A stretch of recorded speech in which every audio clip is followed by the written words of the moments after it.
Hello, everyone. Good morning, good afternoon, and good evening, because we know people are joining from different parts of the world. My name is Pradeep Nayak. I'm at the University of Waterloo, and I'm also representing here the Vulnerability to Viability Global Partnership for Building Strong Small-Scale Fisheries. Welcome. To the webinar today, and what I'm going to do is I am going to present some of the introductions to you about the B2B Global Partnership, about the thematic webinar for which we are here today, and then I will also introduce our speaker today before we start the talk.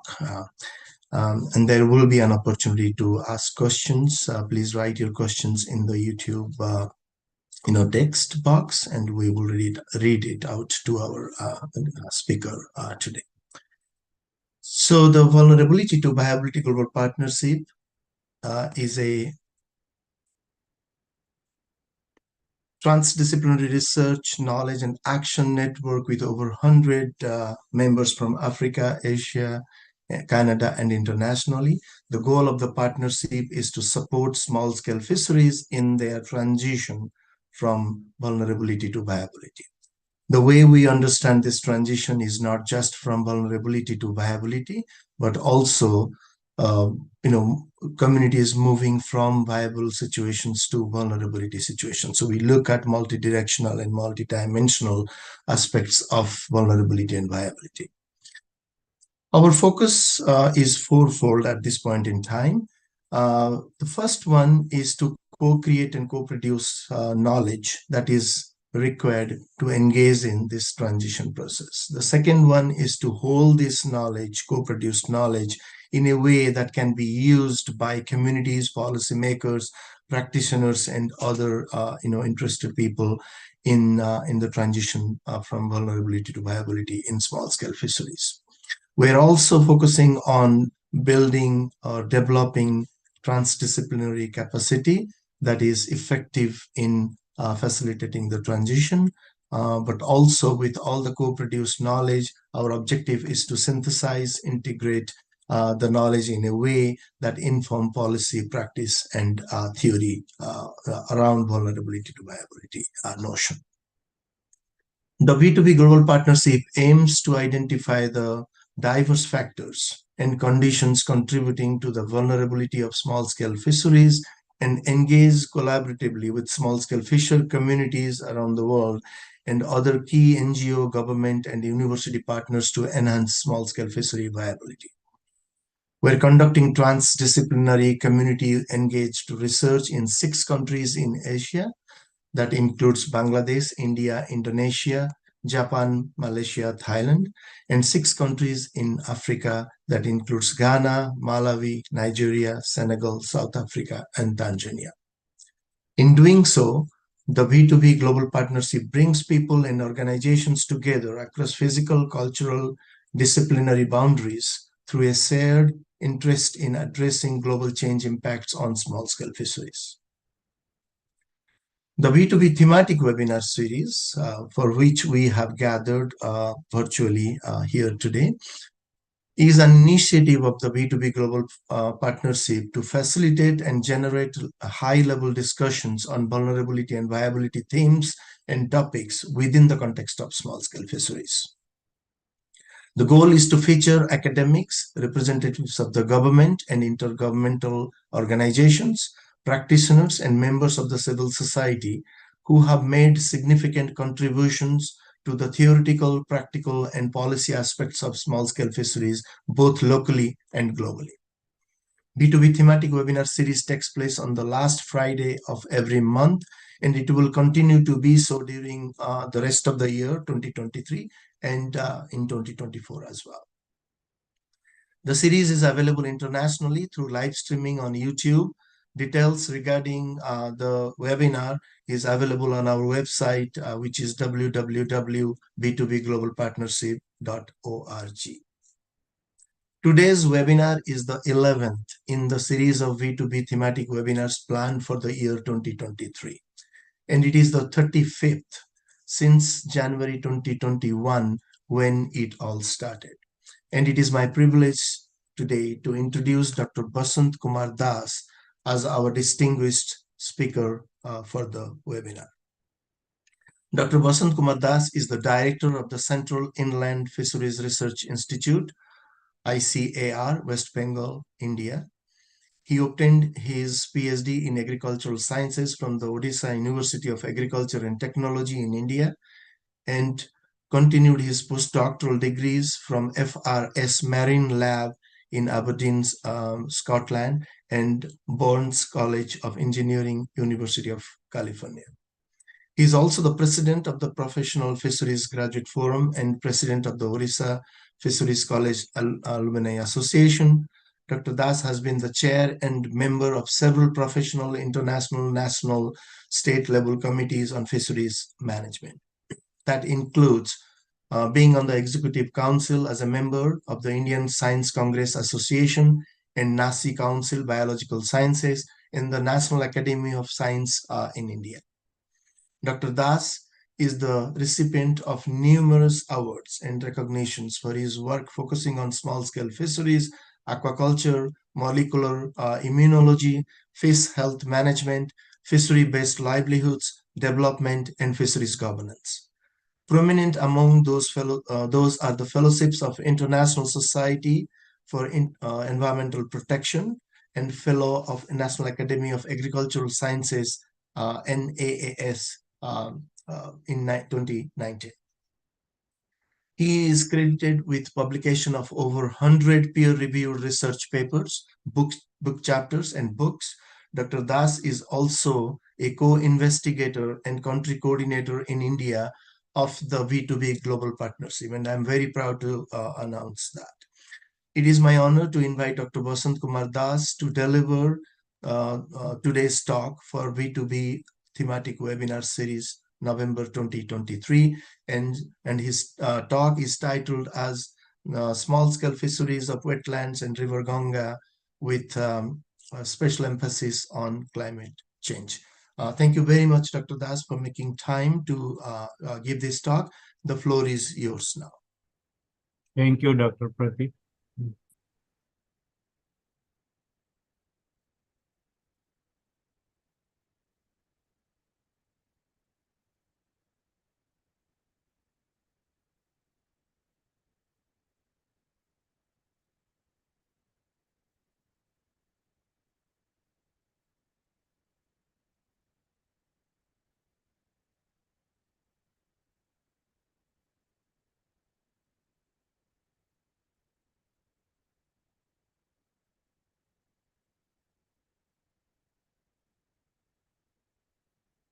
Now it is visible. Yes, it is visible.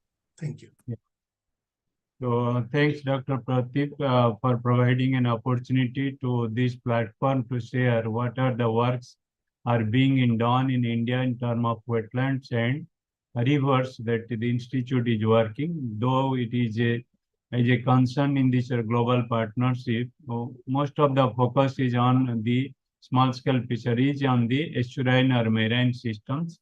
Here we are working the inland fisheries sector in India, where their problems are huge, but which can be, with a different interventions, can be mitigated, and there is a viable options to the fishermen community in the India. If you start with the system, if you look into this, it is Indian context, and livelihood is now the concern, and the aquaculture is turned to the from the livelihood to the entrepreneurship, and here fisheries is also gradually inland sector is contributing very significantly, and Indian inland fisheries production in the past, as per the FAO, if you will see from the inland fisheries sector, and this much people is around 231, this much people are involved in inland fisheries, out of which 43.7% are women. It's a huge women are involved in the inland fisheries sector. That is a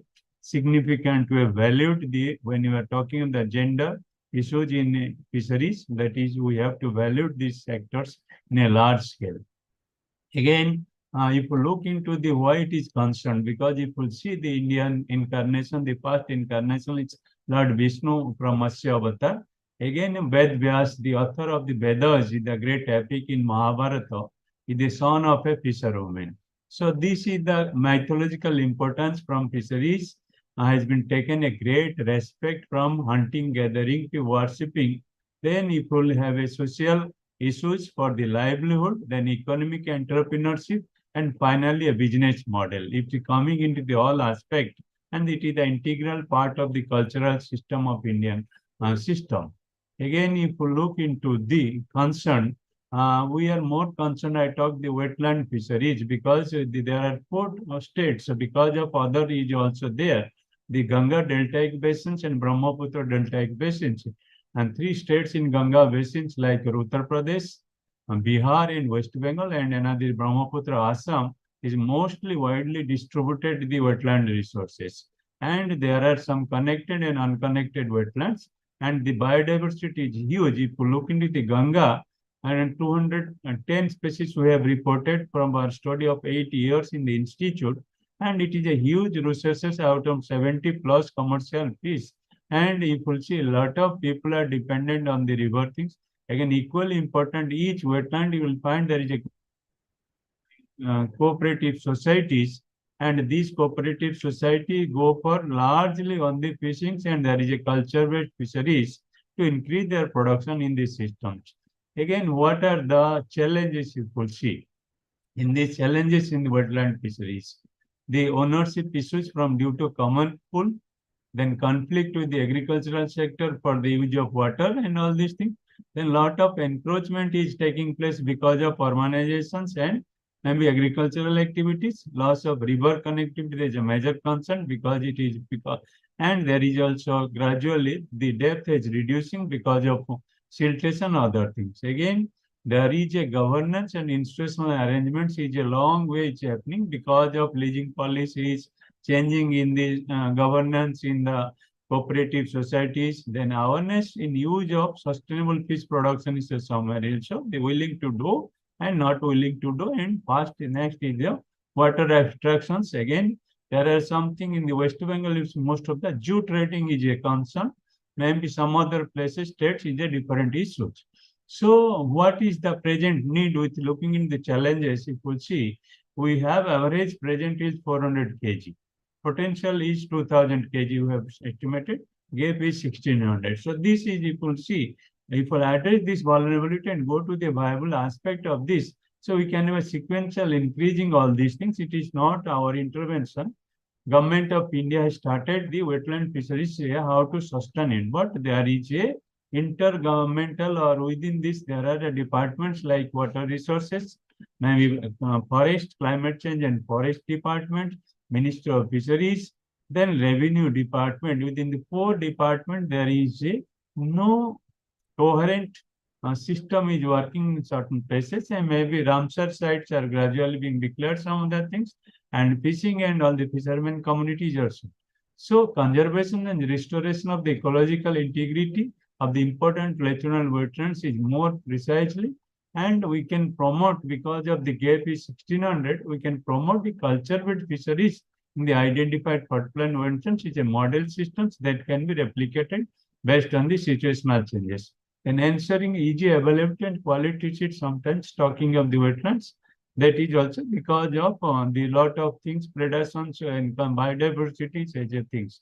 So these are the some of the things, and if we see, we have some interventions. We go for the realization of the potential things with the different options that we took the institutional arrangements. Like first, organizing the fishers community in the different stakeholder approach, group meetings, discussing, mobilizing them, so how to do and what are the necessity and what are the problems. Again, macrophytes is a major issue gradually. Maybe macrophytes has come so much is within 1 or 2 years. Totally the water body has been covered. So we macrophytes management, then desiltation, then link channels, establishing all this as a habitat management we do. Then fisheries management, maybe mesh size regulations, close sitting regulation with the exotic fishing. Then technological intervention we do for the production like culture-based fisheries, enclosure cultures, land-based nurseries to increase the substantial their livelihood. Then supply chain management's input and output linear linkages we facilitate. And finally, the capacity and skill development with the awareness, training, and exposure visits. So these are some of the few strategies for realization to the viability options we do with the community-based approach. Again, these are the glimpse of the how we go and the going for the productivity enhancement, introducing culture-based to the pen culture technology or some cage culture for growing of the conventional seedlings for the stocking in the wetlands also. Again, if you see, we have introduced 4 wetlands in the one of the viability options in the Bihar, maybe Sirsa, Majaria, Ruli, and Kararia 4 wetlands. We have our intervention, the project, if you see, the production is from 60 kg to 180 kg, but we have increased from 1.8 to 3.5 times. That is one of the viability options with the intervention of the culture-based technologies, integrating the fishing communities and those are societies in a common place. And this has brought a considerable change the attitude of the fishers towards the co-management practices and mobilize them for adoption of scientific wetland fisheries management besides the fish yield in the yield and livelihood. So that is the thing. So though there is a withdrawal period, that is lack of willingness to do, but still it is a technology which can motivate it, and the sustenance and sustainability issue should be brought into the force with the governmental guidelines. Again, if you see macrophytes when it comes when the viability options to arise, we put a grass cut models without any feeding other things. We see within a few months when the seed growing in situ, raising of the seed and releasing into the controlling the weed. So we found that is a totally there is a model that is a viability options, and you find the fishers get 1 kg within 6 months of the release in these things. So that is a maybe it is a during COVID that creates a nutritional security and the also migrations stop the fishermen. That is a one beauty of this model, and we propagate and to the grass cut model, which is a macrophyte infested with the wetlands. So viability options for the fisheries enhancement programs. Again, this is a program for, if you see, for wetland based on our study. Wow, we have studied in a different way. If you see how is the source of household consumption and nutrition, how much goes to here, and we have taken a Baladanga in a wetland for this study. Again, how the livelihood is provided. Then third one is a food securities. Fourth one is opportunities, what is there. Then what are the challenges. Then first is a gender role and existing strategies. So we have prepared this is a model for totally addressing the different SDG goals. And we found that it is a best option. And we see that even if how much they go for the consumption, and that is a hidden hunger. We are talking about the hidden harvest and hidden hunger that is relating to the wetland. We found maybe 25% of the productions, the small indigenous fish, which go for the small-scale fishers consumption. So it's a great way which is going to the basket of the fishermen community, which we are talking about the nutritional security and other things. Again, if we see, is directly responsible for the livelihood and nutritional security, approximately 2 million population of the India, particularly Assam, West Bengal, and Bihar.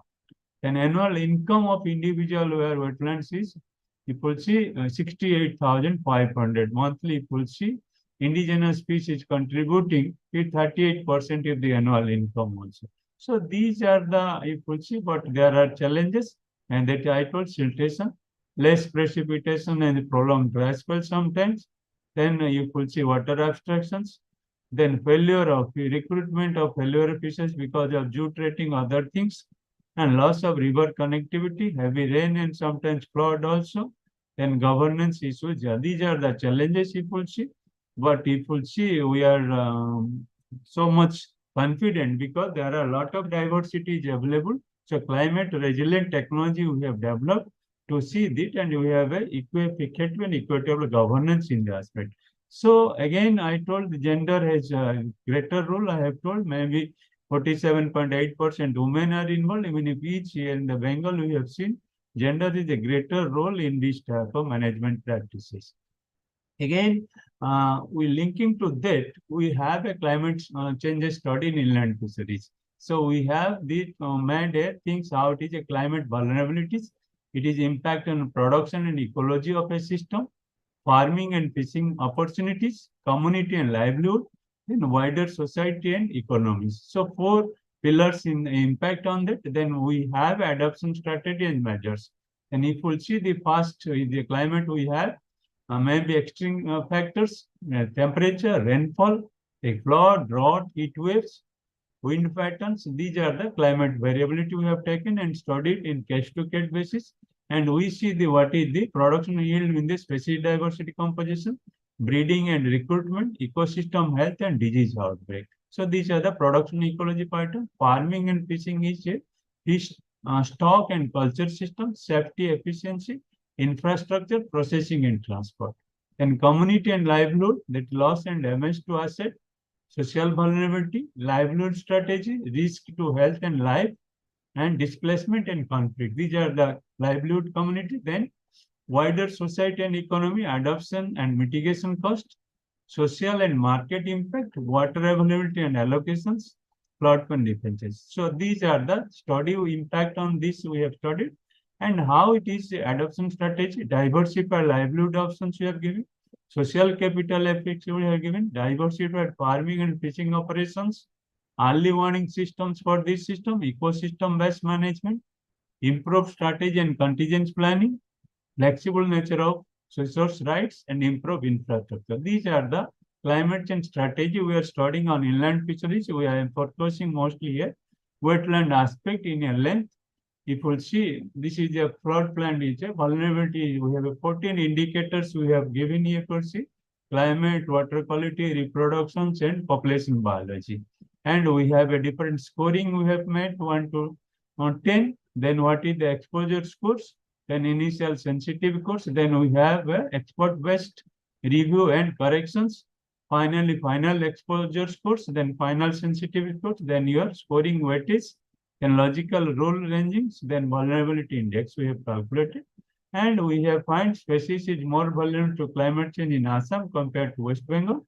Population vulnerability moderate to high vulnerable. This is then, and some few publications in ecological informatics also. And if you look into the another fish, we have taken Indian sad Gadusia chopra, and with the rainfall and how these things, if you see, overfishing seems to a bigger threat to the climate change. And we have a different modeling approach we have produced for these things. If you see, with how the temperature increasing, how the monthly rainfall is so variations, and finally it is the gonadosomatic index, and the breeding events are happening. If you see, gradually there is a threshold limit, and we have found out and we have calculated in terms of different ways how it is, and GSI is impacting in various species in large number of samples. So it is a breeding vulnerability is mostly found in these species. One species examples. Then you have we have prepared a vulnerability index based on our study stakeholders. So first is your sensitivity, if you see, total inland fish productions, total fish seed productions, then prawn shrimp productions, then total fish culture areas. This is your sensitivity we have taken, then exposure areas we have taken, different like your variance in the annual rainfall, minimum maximum temperatures, then mean maximum temperatures, so variance, floodplain, these are the things. Then adaptive strategy we have taken also. And then total amount of workers, total agricultural laborers, total fishers, marginal workers, non-workers, all these things. And we have found vulnerability is a factor of exposure, sensitivity, and adaptive capacity. So these are the, and we have found out to mapping with this. And we have a composite vulnerability index 0.1 to 10 has been developed with 18 indicators to the inland fisheries. And 4 out of 14 districts of West Bengal are highly vulnerable. A framework important policymakers to develop the appropriate adoption strategy. Then we have worked on the vulnerability assessment of the inland wetland fisheries. We have a hybrid method index-based vulnerability assessment we have done here. The high-level consensus, 90% they responded to the climate change in the last 15 years. So we have a questionnaires, and we have with that we found these are the things, and finding validated through the long-term data analysis also. Vulnerability indicators expand 83% variability in the original 14 indicators also. So these were the group 1, 2, 3, 4, how it is. We did it a principal component analysis, and with that we found then these are the vulnerability index for the different wetland systems. Then we have the selective stakeholder approach. I told we go to the whatever study in research, we go for the stakeholder based on the vulnerability score indicating 6 out of 9 wetlands. We have taken 9 wetlands here. They are 66% vulnerable, highly vulnerable, and few are moderately vulnerable. Then ecological vulnerability score indicated 5 out of 9 wetlands also are highly vulnerable. So stakeholder and ecologicals are more or less variation is a very few. If you look into this, means the fisherman is aware in the wetland community, is aware about the climate change impact on these systems. So, and these are the different parameters for screening, then questionnaires designing, then respondent selections, then phase 1 interviews, then respondent processing, then we go for the algorithm, then phase 2 interview also. Then we start with this is the thing. The vulnerability index scores is prepared. This is the brief outline of the preparing the vulnerability slate. Then if we see the study is how we studied, these are the different district of West Bengal is plot and based on the vulnerability, and the color code also gives this is the thing. If we see highly vulnerable is greater than a small score in it, 3, moderately vulnerable is 2, less vulnerable is 1, and these are the score range is given. So, and these are the stakeholders with the constant here. We work with them. This is the different systems. Again, we go for the coastal wetlands. When if you are coastal wetlands, you know, India, we have a coastline different from Orissa, West Bengal, maybe score line is 7,516, excluding Andaman and Nicobar. So these coastal wetlands, we have studied few coastal area data collection for that. And we found that 24 different wetlands studied in the coastal stretch of wetland. Many coastal wetlands have buffer capacity to adapt the climate change. Extreme climate events are anthropogenic factors significantly impact ecological changes. Maybe change in 7 to 80% loss of fisheries sector, 60 to 75% loss in agricultural sector. And infrastructure 40 to 50% and 40 to 45% in domestic animal sector. So these are the vulnerabilities in the coastal wetlands, and climate sensitive fish in the identified in the coastal wetlands, and there is from the climate smart species, resilient species are few we have developed this year, climate range, all these things. So then we have mapped the temperature, rainfall patterns, and the cyclones, how the extreme events are happening, and that are relating to your vulnerability and predicting some of the viable options. And these are the some of the glimpses of works we do for viability index for the increasing livelihood options in the maybe pen culture, then stocking material, releasing the things. There are some options in the activities we do with the stakeholder participations to bringing it to domain for the co-management and increasing the governance pattern among the communities. Again, if you see, there are some species, maybe some here, IMTA technique, integrated multi-trophic systems. We have adopted one of the Valorita crespondidis and Atropolus pulse spot. The two species combinations to make the fishermen to how to adapt in their livelihood to the sensitive change of the climate. And we found that it is a profitability, and people are practicing in the Kerala backwaters also. Again, if you see, these 6 climate smart fishery strategies identified by the temporary pre-summer enclosure, submerged bench pile refuges, autumn stocking, torchlight fishing, deeper pool refuges, flood aquatic macrophyte refuge fisheries. And these are the some of the things we have climatic systems and how we have adapted to this system, and we have prepared the adaptive climate and resilient indigenous fisheries strategy for the floodplain wetlands. So these are the some of the strategy, and most threat is a water hyacinth submergence infestation is a major things, challenges which take a lot of labor intensive work in these systems. And few of the Assam, Kerala, West Bengal, these are some of the stakeholder participations, working group meeting, making the people sensitive, mobilized into the system with their work, sitting with the different participatory approaches has been adopted, to mobilizing the group, to understanding their behavioral patterns of the vulnerability adoptions and vulnerability practices that can be and mitigation strategy bring to the thing and have a meeting in the fisherman field or the wetland side, bringing to the institutions, talking to them repeatedly and bringing into the domain of adopting certain practices. So this all about the wetland, what we are working and how it is some vulnerability aspects and what is the temperature climate variability is talking from this climate change impacting. And we have in the river and fisheries, I have putting some of the Ganga fishers, the community levels 2,520 kilometer stretch, how it is behaving in terms of the small scale fisheries. And before it go to this, if you see the diversity of fish, Ganga, the 181 fish species we have documented. The 8-year survey within the survey, under total recorded 215 also. But if you see, Cyprinidiformis is the most rich. These are the next is the Siluriformis, Percivalni, Clupiformis, and 73% fish species found in the river as freshwater, 2% belonging to purely brackish water, and 24% are cosmopolitans, means marine, all these things. So these are the different years wise how this species, but our study has seen the increasing. Gradually it has come down, Jha 110, then 162, Sarkar 143. We have reported so far 215 species. And because of we have some of the interventions under Namami Gange, how to increase the ecological vulnerability, decrease the ecological vulnerability, increase the water quality, other things for the safe consumptions, other things, so much strategies. And we adopt lot of things and we see, and it has been classified in the different stretches, keystone species in the high altitude, snow trouts, and there are the values and what are the thing, middle stretch, IMC catfish, then the presence of cold fishes in the some of the mountains because of migrations, temperature efforts.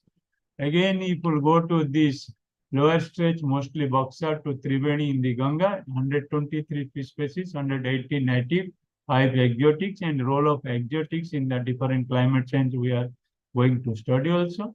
Then estuarine stretch dwells around 74 fish species, and which is assembly dominated by Clupid like Ganga river sprat, then Korea Suborna. These are the systems, and Hilsa is one of the also one of the important because it's a transboundary fish, migrate anadromous fish, and migrates from estuarine or sea to freshwater, river Ganga, not only Ganga, Brahmaputra, maybe Godavari, Kaveri, in Chilka Lagoon, once upon a time, Hilsa was very high.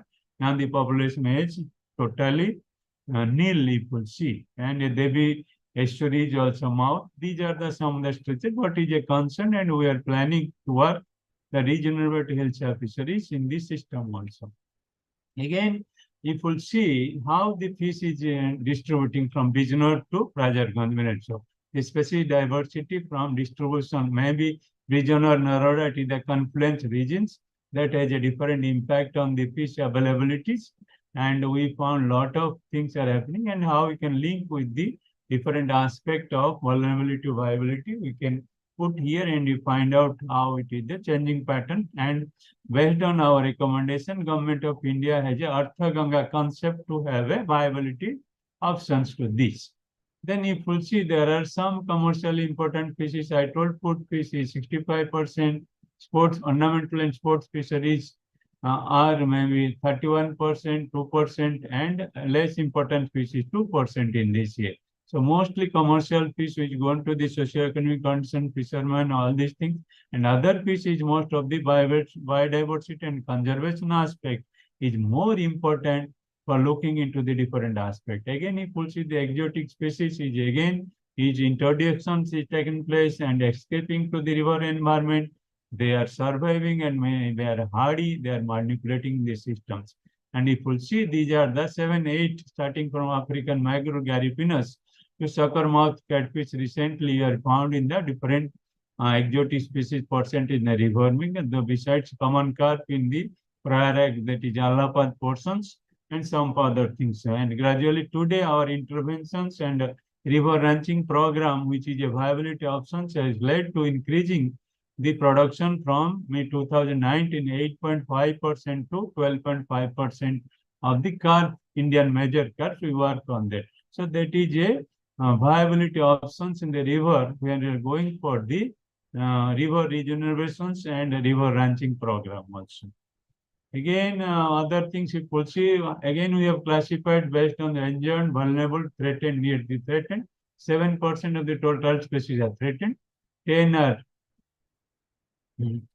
near threatened and 2 are vulnerable and 1 are endangered species by 2. So 76% recorded species are least concern, can be utilized for the human consumption and other aspects of management.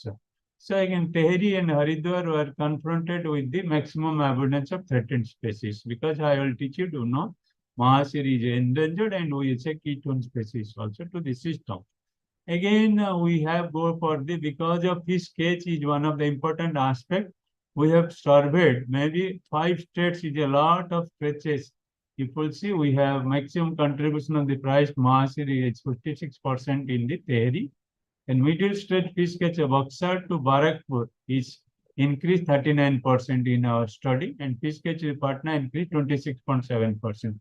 Because of our consolidated efforts of 7-8 years of management of the system, we are seeing that river is regenerating and things are coming. So ecological, political, all these things, governance input is a greatest model to showcase when you are going to the small scale fisheries interventions and viability options in the riverine cases in the India. It is taking, because it was last year, it is this year, it was the audit, the reform of the 10 of the UNESCO reform things. One of these is the Namami Ganga program are there. Again, if we see, again we go for the 2378 kilometer in 5 states. Out of 2520 kilometer stretch, 379 fishing villages we have covered for this. These are depicted in the GIS platform, and where we have covered the stretch for covering the individual fishermen and randomized block designs based on the fisherman kind. We have covered each villages, and these are the different, like your fish landing data, catch data, crafts and gears, you the socioeconomics. So cover 20% of the fishing villages you could see in the total river Ganga villages, village-wise data collections, and we have found what are the catch and socioeconomic issues we are just now interpreting. And you could see in 45 districts we have covered 379 fishing villages, 5 states, total catch from the entire stretch we have calculated. So this is contributing to the 56,387 tons of per annum we are producing. Landing is 1.87 tons in Uttarakhasi is the lowest, and 7,380 tons in Varanasi, the highest. So the reason behind the low fish catch in the Uttarakhasi district may be because of less fishing, I told, and sponge. So these are the different landing centers and district river Ganga we have taken and we have calculated. This is the thing that can be linked with the different aspect of viability and vulnerability options. That can be a great things that will happen in the coming years. Again, if you look into the catch per unit efforts for the fishermen from the different states, if you see West Bengal is highest, around 7.8 kilo, and Bihar is 3.15 kilo, and Jharkhand is 3.61, and these are the distribution per fishers per day. So varied from this much, and Malda in West Bengal also, each district and each state also, the variation has been given. Again, monsoon, pre-monsoon, winter season, what are the catch has been calculated, which can be options when we are going for a strategic governance pattern, seeing that things, what are the jetty fishing, and if the country crafts that used, and how much we can modify the systems, increase their livelihood, then what are the security index for the riverine systems, early warning systems. Maybe you have find lab in the lower stretches, maybe you will see that there is a large, heavy trafficking when the barge movement is also there is a causing the loss to the community also. Again, if you see, so these are the 379 villages, stations we have sample size, each village you could see high sample size, maybe 642 in upper stretches, 755 in middle stretch, and 867 is lower stretch. So huge number of population or fishers has been covered for our study purpose. A significance implies how in the each stage and each districts we have covering. And if we see in the GIS platform, even the different color code, how much population has been taken in each stations to make substantiate data and validate the data in a robust form, being a something good platform for the society and community that we are working for the years. Again, if we see, we have a general, we have some age structure from the different age of the fishermen. If we see from it varies lower, middle, upper stream, hardly 44 to 49, 50 years. Maximum percentage of fishermen is all is 40 to 58 years. Extent of youth is 15 to 30 years of the age. Particularly less in all three stretches because of maybe it's a less probability getting so hazardous. The things are changing. The community is giving lot of percentage in other aspects. So these things are declining over the years. The literacy rate is around 25%, vary from 20 to 25%. The census report the average illiteracy found to be India is 25%, but here literacy rate is very low. So his level Fisher Ganga is lower than the national average also. Then you classified income from the river, you will see very less income. Maybe upper stretch is around 4,300, middle is around 8,700 Indian rupee, lower stretch is 7,200. Means you have $50 to $800 per fisher monthly income. So that is very less it is coming to this, and daily income is calculated. So it is $1.50 to maybe $2.50. So it is very less, and we have calculated in the level of maybe how much in the percentage in different of per medal in that study areas calculated. Again, if we see, this is we have age, education, family members, male family members, female family members, percentage wise, how it goes to the different wage and that much rupees incomes, and number of years of fishing is here. If we see, most of them are maybe more than 20 years of fishing experience. So that will speak when you design anything from a stakeholder point of view, what is the story can be bold, a speaking tree, each one is a speaking tree, whatever case may be. Again, and that will help us to determining the what is done, maybe 3 decades of what is happening in a system, how the changing vulnerability options coming and how viable we can go for the coming in the ICT era. And this is my brief presentation of all these things, looking into the river Ganga and what we are doing, how we can look into the things. Again, if the wetlands we have studied, and including the wetlands of estuarine environment, coastal environments, it is a big role in the coming year when we are talking with the maybe different small-scale fisheries of inland sectors, maybe river, wetlands, reservoirs, the estuaries, play a big role in classifying these fishermen into the challenges, and we have a definitely the intervention for viabilities and other things that can come that will lead a significant success, and we can develop a theory of change in this sector for the future, including your what we are projecting in our goal of the vulnerability viability in 12 countries in Asia and Africa, that can lead a significant development in the inland sectors, and we can definitely bring a eye-opening in this sector, which contribute a lot to the not only human capital, human value, then social well-being, and addressing the SDG in the context where we are dedicated to resolve these issues and increase. And based on study also we have given to the FAO, therefore we rank in first in inland fisheries productions and estimates, and the reality comes in a true. With this, I think to all of you have a patience hearing and giving the privilege to speak in front of you. Thank you. Thank you.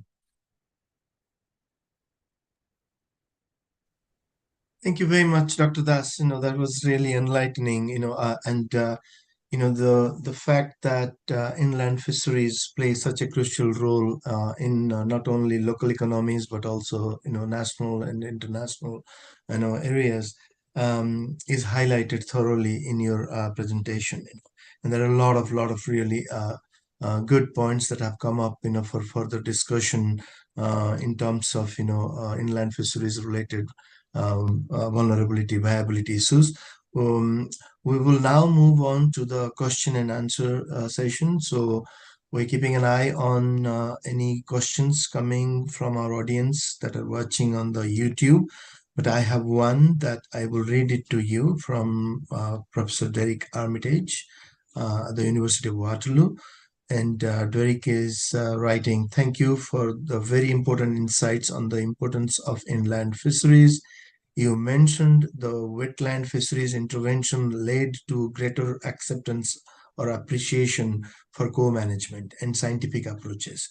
Can you please elaborate on that, basically focusing on, the how and, in what ways this was possible?"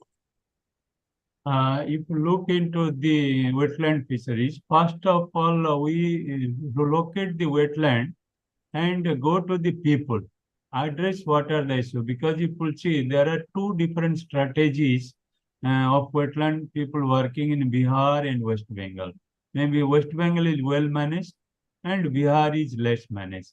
So if you look into the West Bengal, we go to the people, what are the current practices for the wetland fisheries, we ask.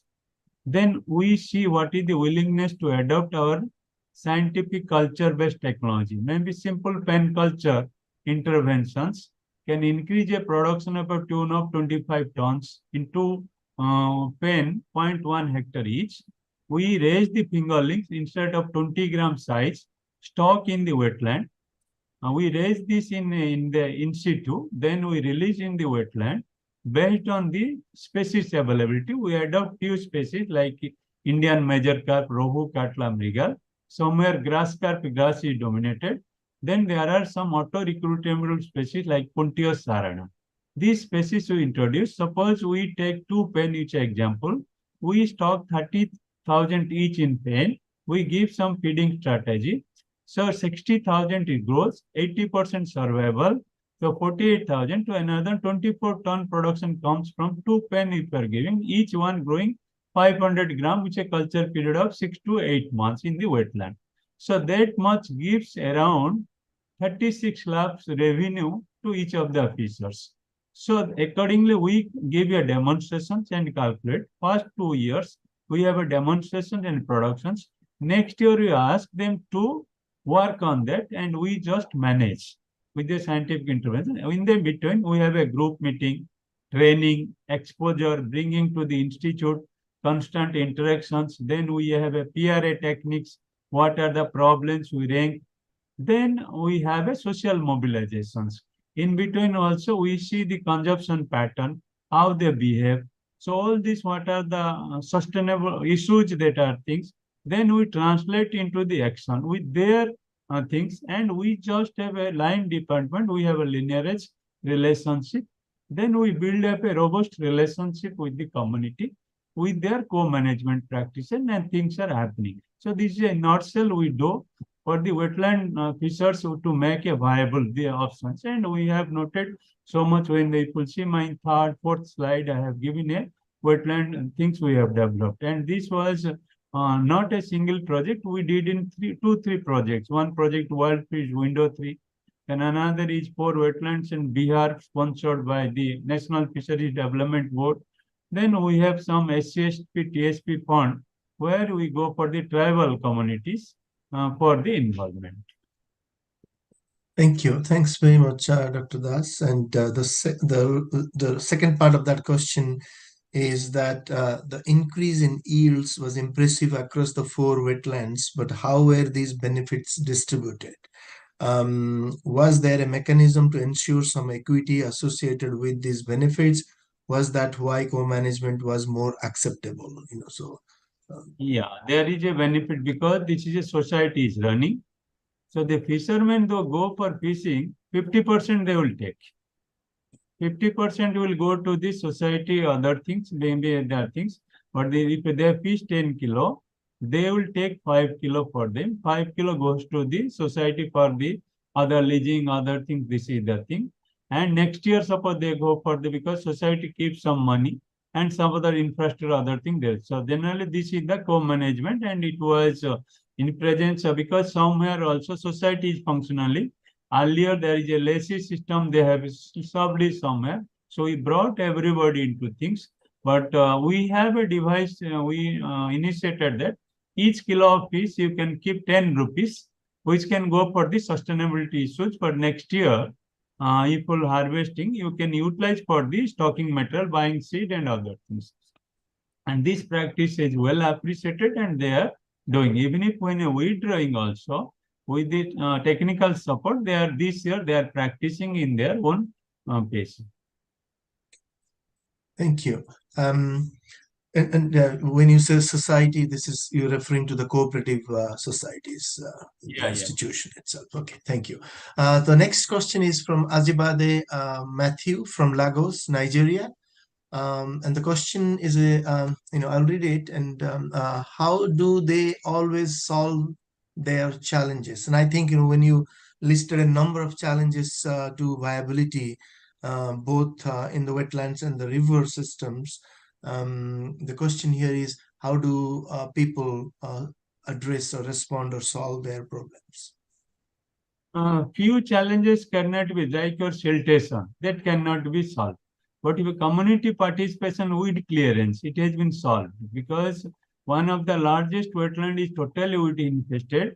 I give 50,000 rupees only from our side to cleaning, but that cost is maybe 4 lakhs. They have cleaned within 1 month. And I didn't show you the GIS. We have a remote sensing GIS picture and also drone-based capture images. How the society is involved also in that way. Then some of the things which is not solved because siltation they ask, because here they can have their own method of selling the soil also, but that is banned in the term of government here. They do not do it. But siltation is a major issue which cannot be. And some of the issues which has most of the issues they solve by the proper meetings where our involvement is required. And some of the problems which are not solvable take to the government to address. Maybe it is not done immediately. It takes certain times. This time government, West Bengal government is motivated and they are trying to do work with us when you are involving the community in the edge of work. So these are the things, but we do not address at a time all these things, but gradually interventions, mobilization, co-management leads to the measure of the issues, the vulnerability changes to the viability of issues. Thank you. The next question is from Dr. Friday Naya. And Friday is asking just to find out whether climate change affects institutional arrangements and co-management. And if yes, in what ways? So secondly, any policy solely on wetlands? Are there any policies in India? There are wetland authorities working on the policy issues on these things, but definitely they have wetland policy has not come up, but they are working because inland fisheries and aquaculture policy already drafted has been come and their wetland component has been given. That is one as to policy. And when you are asking about the climate change effects on these things, there is a stakeholder person, other things depicted, there is a climate change, but it is not that when it is ranking in the score, it has not been giving very high score. It is the lowest score into that because when there is an organization, because the members in the organization changes every 3 years for it according to the bylaw. And in that changing process, we try to mobilize the people or else there is a new separate entity takes place. Everything is when takes put to the, when the monetary matters, other things, the whole thing changes. Not only climate is a factor, other factor play a major. Climate comes later. Thank you. The next question is from Sisir Pradhan. Does this culture-based fisheries with high yield improvement drive policy framework that cause marginalization of small-scale subsistent caste-based fishers in the river and wetlands systems? We look into that. I told we are producing only 400 kg when the projected potential is 2000 kg. There is a huge gap. And if to address that gap, it take a long term, because we could not take a wetland definitely a particular management plan, because huge money and other things is involved. This is a pilot scales we are doing two things, and marginalization definitely will come when there is, but it will not that way coming to the significant levels. But if you look into the system interventions gradually, the system is depleted and everything, so it will take certain years if you want to a holistic approach bringing into the core front of the practice, and that can have a marginalization. Yeah, and it is extensive in nature, and emerging in nature, because vulnerability and marginalization emerges as you go, and there is definitely some elements of vulnerability and marginalization related to the policy and co-management processes. If I may just ask you something related to that, so your work on wetlands and the river system, focusing on the vulnerability aspects and certain concrete steps in terms of moving towards viability. Are there key differences in how vulnerability exposes in these two systems, wetlands and rivers? Yeah. There are key factors are responsible for that, because you see, now that is a big since people see lower, middle, upper stretches, how they are behaving. Again, fishermen socioeconomic conditions. Again, if some fishermen is practicing 30 years, and your generation is not coming because gradually there is a less income into the system. Some places people see there is a family practice. Hilsa fisheries a family practice is coming. Maybe so there are a lot of differences are coming into the system in this sector. And we try to bridge, because of again somewhere if the society having 100 members, hardly 30 are active members also. And 70 are the passive members to look into this system. Again, somewhere the fishing practices are maybe they do not do himself, they hire some of the fishermen, though by default they are fishermen. They do not go for a fishing practices there. So a lot of systems dynamics is playing, and it is varying from the one place to one wetland to another also. Mhm, Again, mhm. state to state also. Yeah, but also, looking at the wetlands and rivers, there's a lot of differences in terms of the rights and access regime in this, two systems itself. Um, and therefore, in your study, do you find that the institutional arrangements and therefore the policy, support that exist are different in these two systems? There are completely different, because in the riverine systems, no policy support were there, if you see. Because of our interventions, now from Pradhan Mantri Matsya Sampada Yojana has put up some of the subsidy, other things, JT, giving all these things and giving to the state, or river ranching process has been initiated. But Mhm. wetland, if you see, wetland also earlier, there are some state plans for the giving some incentive to the wetland from PO within 2-3 years. But nowadays, if you will see, there are some like instead of fishermen community, there is a FPC, fish producer companies, other thing are being as a commodity based. Again, these have this some subsistence. It will go for different schemes are coming to the system, giving some different incentives or different inputs. So there are some things are coming to, but earlier nothing was there in the system. Dr. Das, in the initial part of your talk, you had a really nice slide where you talked about the key problems or challenges within the inland sector. So you talked about, ownership, conflict, encroachment, and various other things.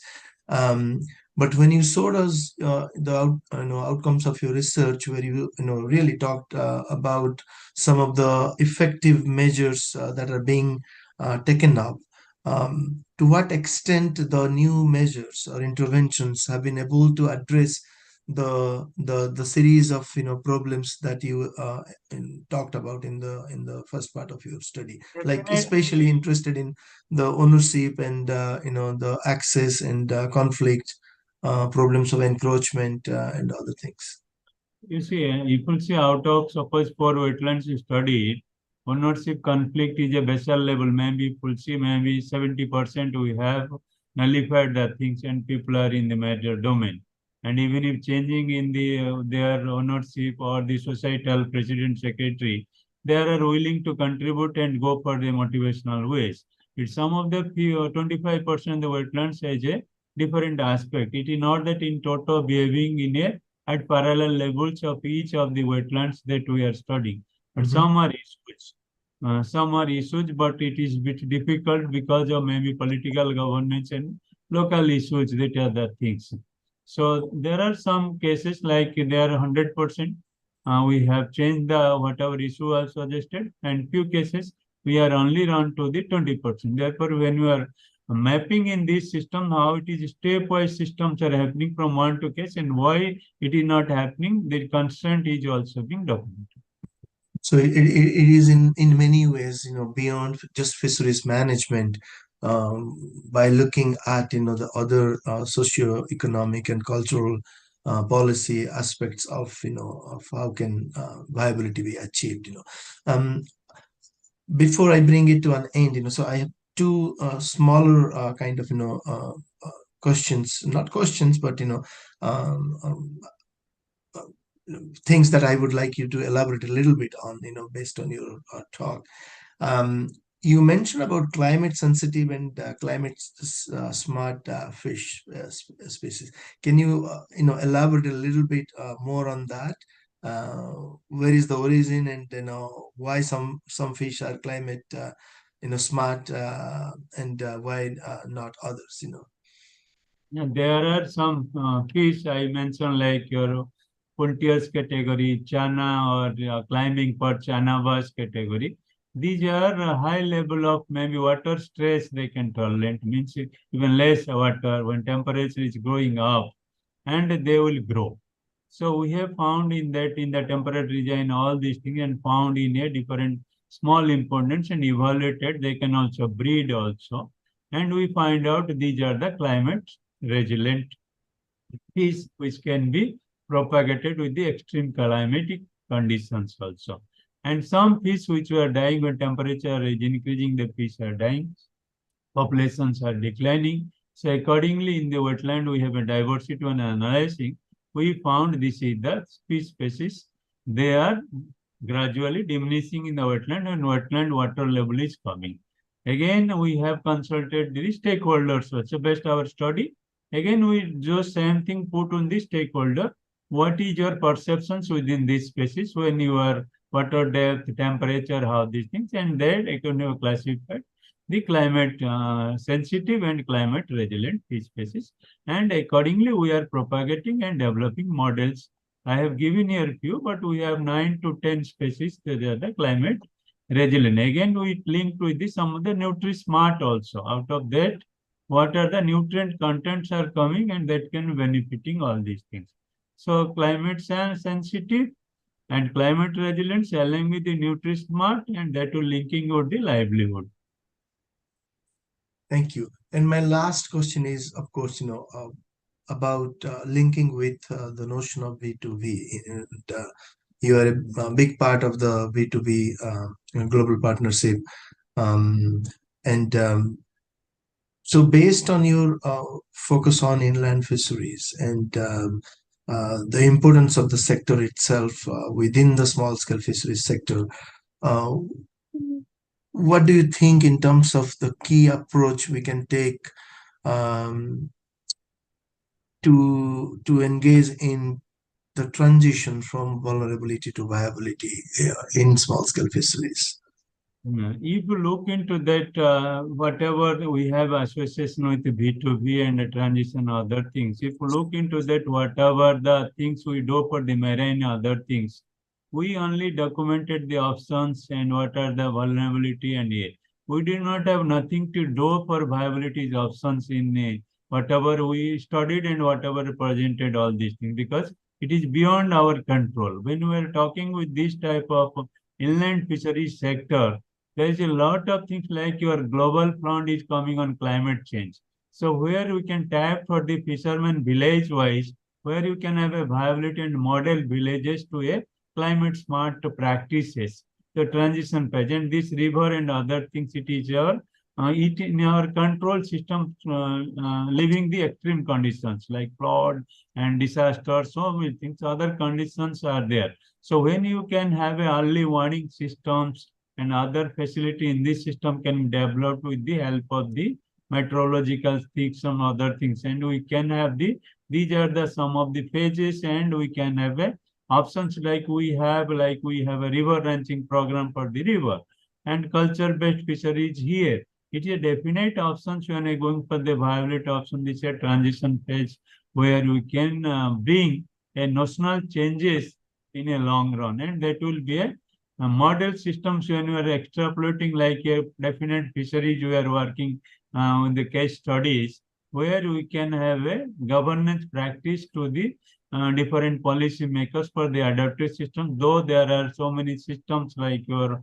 giving alternate livelihood, other things are being practiced, but they are not reality, and that are not so much effective in the present scenario.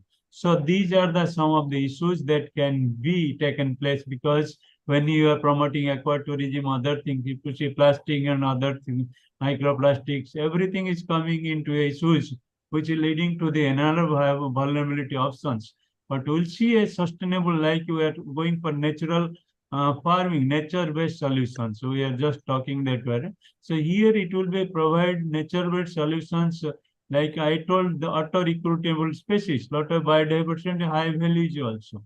So these are the some of the things that can be put in the system and which lead to a better system in the inland models. Maybe wetland will be best fitting, and where we are talking about a lot of Ramsar site, birds, other things, and we have developed some of the ecopath models for these of the systems, and what are the key elements that are responsible. From there, we can take it and we can bridge with the system, and we have developed it. That the transition phase, these are the key elements that can lead to these are the solutions, and whichever beyond it, where you will put a long-term strategy to address those are the things. Thank you.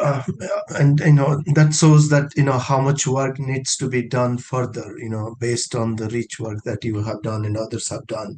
And definitely there is an interest within B2B to continue the focus on small scale fisheries as an integral part of the B2B transition within small scale fisheries itself, the inland fisheries I meant. So I will bring this to an end here. I don't see any more questions. So thank you very much, Dr. Das. So that was a great presentation with a lot of details on both wetlands and river small scale fisheries, but with highlight of on the inland fisheries sector and the potentials of inland fisheries sector for viability within small scale fisheries itself. So I'm sure the discussions and the debates will continue, and we are going to continue that through the platform of V2B.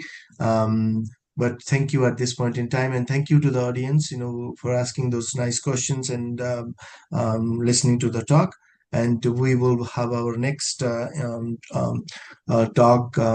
talk next month in December, and it will continue in the 2024 as well. Please stay tuned to our tweets and on our website for further information on the series of talks. So thank you once again, Dr. Das. Thank you very much.